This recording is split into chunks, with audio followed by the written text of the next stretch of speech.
I graduated college getting a bachelor's degree in microbiology while also getting diagnosed and dealing with bipolar disorder and ADHD, all while also working a job to support myself and pay for college. This isn't me trying to do a you can do anything speech or fall into the toxic productivity. I just want to share what worked for me in college, what helped me actually survive and make it through and somehow graduate despite all the challenges that I faced. First of all, it did take me 5 years to get a bachelor's degree, but technically a 4-year degree. The fact that I got the degree is really what matters. And part of that was because I spent the first 3 years of college completely undiagnosed and being actually improperly treated. As it happens commonly in people with bipolar disorder, I was initially being treated for depression and on just antidepressants, which, if you know anything about medication and bipolar disorder, that's a big no-no. It actually managed to make things worse rather than helping at all. For the first about 3 years, 2.5 or 3 years of college, I really struggled and I was not the best student I could be. I really had to focus on surviving life outside of college and I really couldn't focus on my classes. But once I actually got properly diagnosed and was getting the treatment I needed, I was able to really lock in so I could actually figure out what worked for me because I knew everything that was going on. I knew my strengths and my weaknesses and I knew why I had those strengths and weaknesses. All of this to say, I succeeded. I excelled in high school even because I had a proper schedule and structure and I don't know. I was able to I graduated at the top of my class in high school. And while I was struggling with emotional problems, I was still able to function and be a productive, normal person. Because I was also working 35 hours a week at a job in high school as well. I just did so much of that while struggling and pushing myself hard that it ended up really burning me out by the time I got to college. Also, I started college in 2020, so, COVID, pandemic, all of that stuff didn't help either. Everything was a mess. It was kind of the perfect storm for me to show symptoms, I guess. And really, it genuinely took me burning myself to the ground to get properly diagnosed.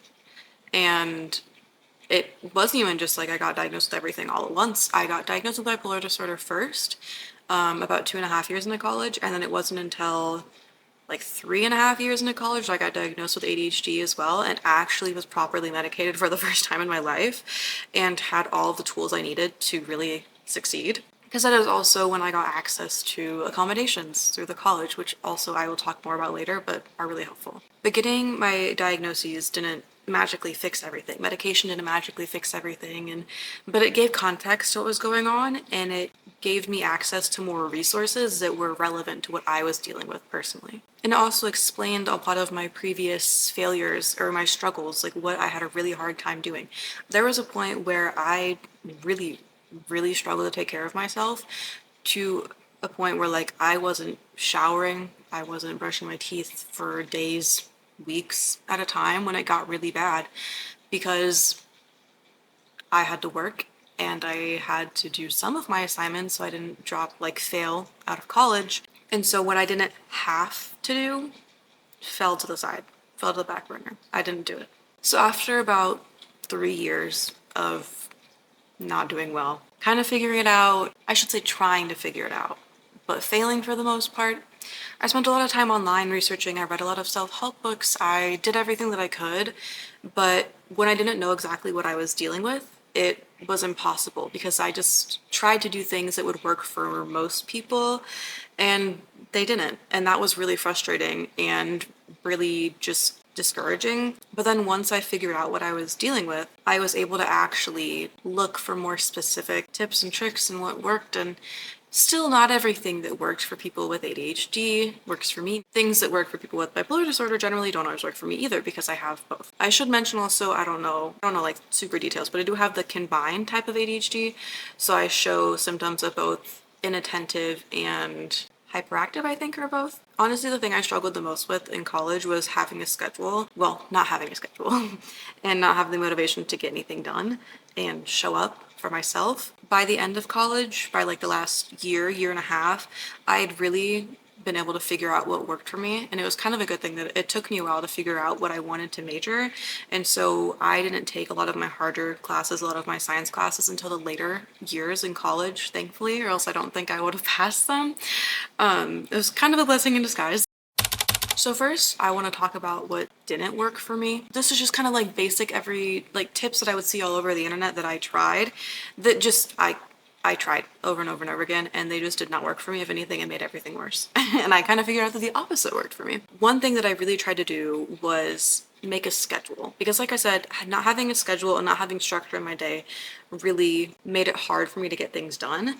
It made it hard for me to get motivated to just like get out of bed and get my day started if I didn't have to be somewhere and have to do something. I would try to like make an arbitrary structure and structured schedule for myself, but if I knew that I didn't actually have to do something, I just want to do it. I didn't have like the self-discipline to just make myself do it, even though I didn't know that I didn't like have to do it, if that makes sense. And so I would try to schedule my day down to like the hour, like hour by hour, schedule, block out my whole day. For one, I was very unrealistic about how much I could get done in what amount of time. It takes me longer than it does most other people to get assignments done, to get readings done, to take notes and stuff like that, because I struggle with focusing for long periods of time. I do have to stop every once in a while, do something else, and kind of let my brain recharge.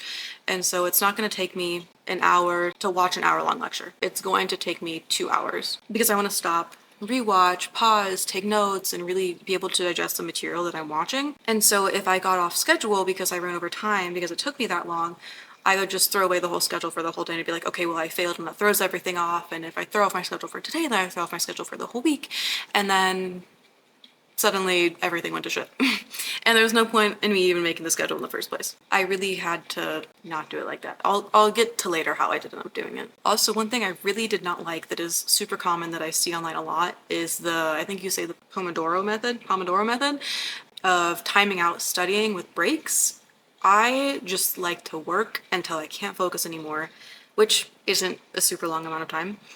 But I'm focused and concentrated on what I'm doing. I'm not going to purposefully distract myself and take a break, because then it's much harder for me to get back into that focus. Kind of in the same vein, I could never do the reward system with myself for studying and getting assignments done. Like I could never do, oh, you finish this, then you get to go out for a treat afterwards, or you get this thing that you want. Or I knew that if I could just do it then before I do the assignment, why would I not just do it? It's really a lack of self-discipline for sure. I needed to work on that. I still need to work on that.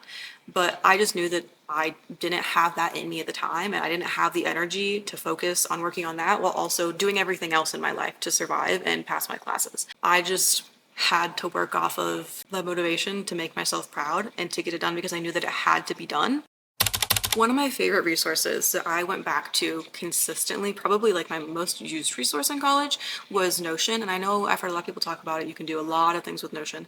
I kept it more simple. All I did with Notion was make another thing to know what's going on in the class is to read the syllabus for every single class.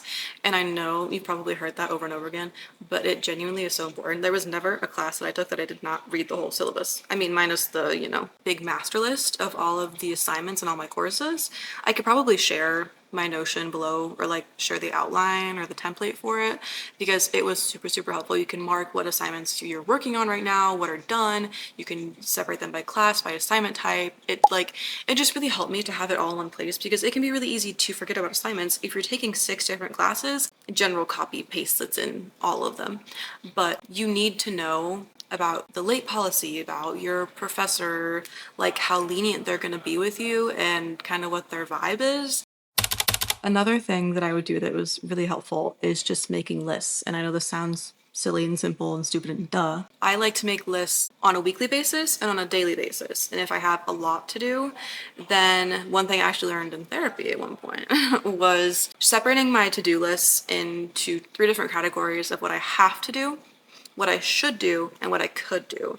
That way it helps you prioritize rather than just making like a numbered list of things you have to do in order. What I would do as well, instead of making a numbered list that I have to follow in order, is I would make that to-do list of just general things, not ranked by any means, just a list of things that I had to do, and I would start with what I wanted to do the most. Even if it necessarily wasn't the most pressing issue, wasn't due first, I would always start with whatever I just felt like doing, because if I didn't start with that, then I just wouldn't do anything at all. And doing something is better than nothing, even if it's the assignment that's due in a week and a half and I have an assignment due tonight. You're just getting something done rather than nothing. And then also once I start working, it's a lot easier to keep working. It's really just that getting started that's hard. And so sometimes this would just be making my list for the day.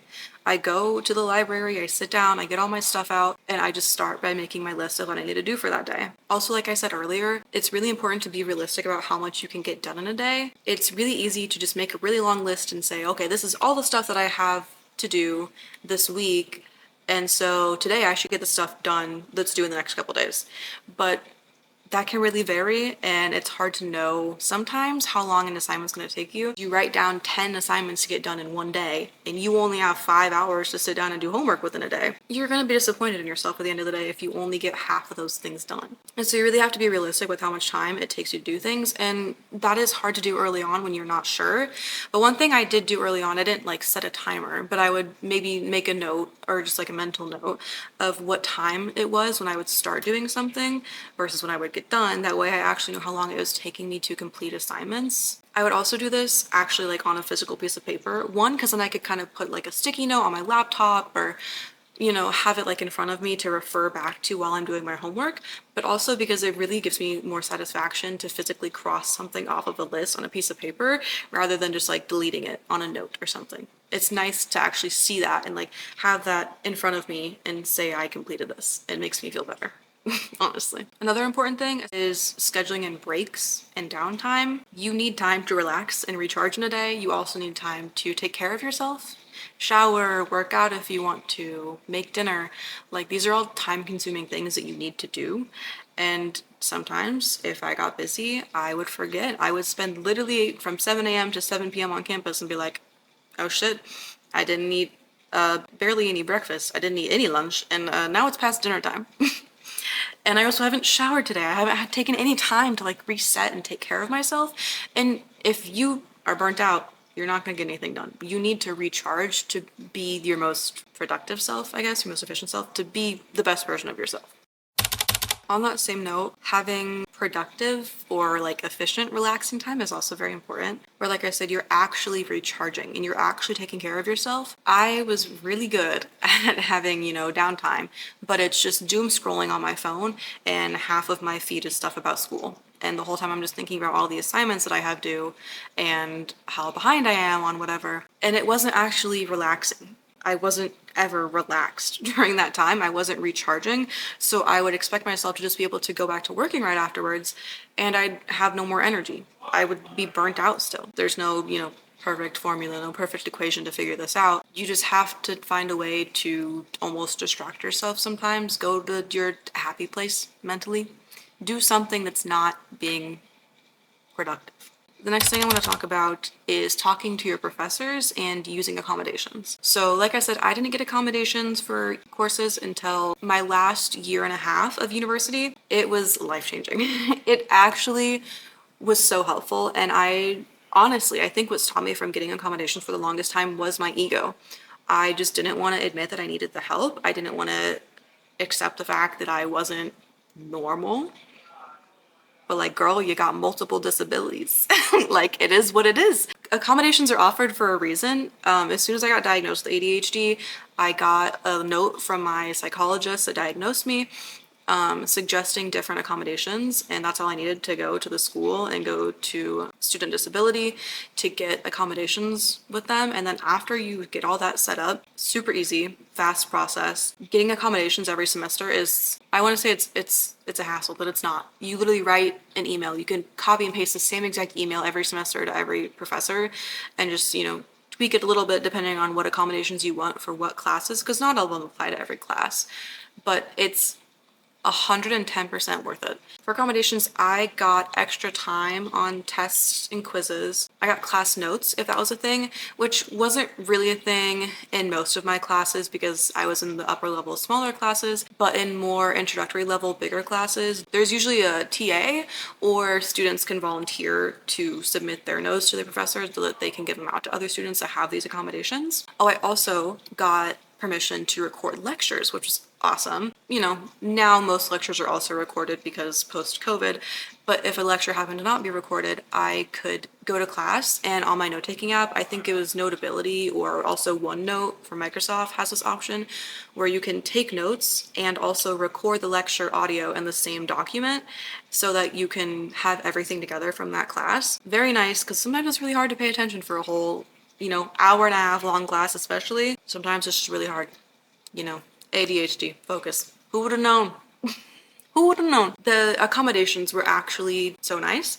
And also it kind of gives you a way to almost prove to your professor that you are, one, putting in the work to do what you can and to be your best, and two, that you might need to ask for extra help outside of your accommodations. And there is a real reason, because you have gone through student disability and you've proven to them that you need these accommodations. And even without accommodations, your professors will work with you. In like the first year of college, I was really scared to ever reach out to my professors or my TAs, but it literally saved me from failing so many classes, especially earlier on in college in like my second and third year before I was, while I was still figuring everything out. Talking to them, asking for extensions, and just letting them know what your situation is. You don't have to be, super in detail or anything. I usually just said that I was struggling with mental health issues. I didn't go into detail. They don't need to know that, and they probably don't want to know that either, honestly. Just let them know that you're putting in the effort that you can. You're giving it all you have, and sometimes you need extra help. You need extra time. It's not a big deal a lot of the time for them to give you an extra day or two, or an extra couple days if you need it to do an assignment if it's big. They will work with you.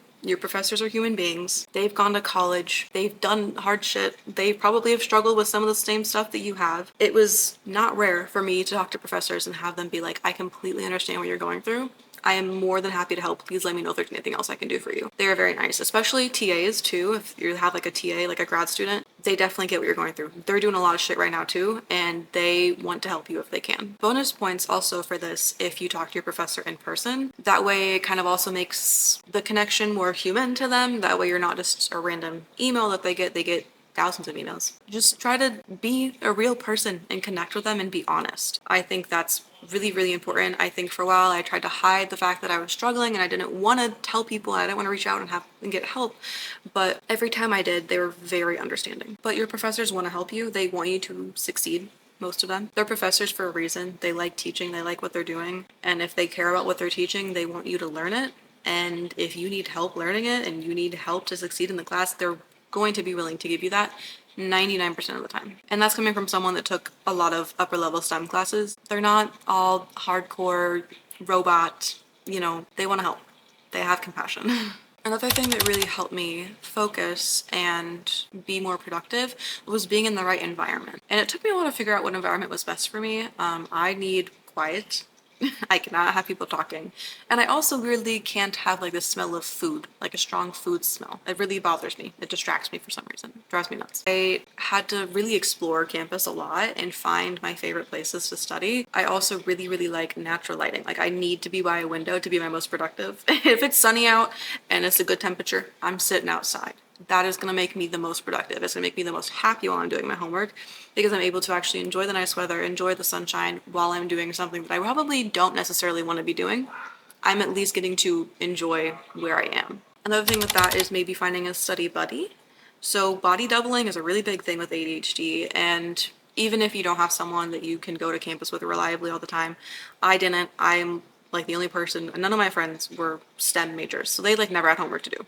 No hate. They were never on campus, and when they were on the opposite side of campus as me, because all my buildings were in a separate spot. And so I didn't really have like a reliable person or a group of people to go to campus and study with.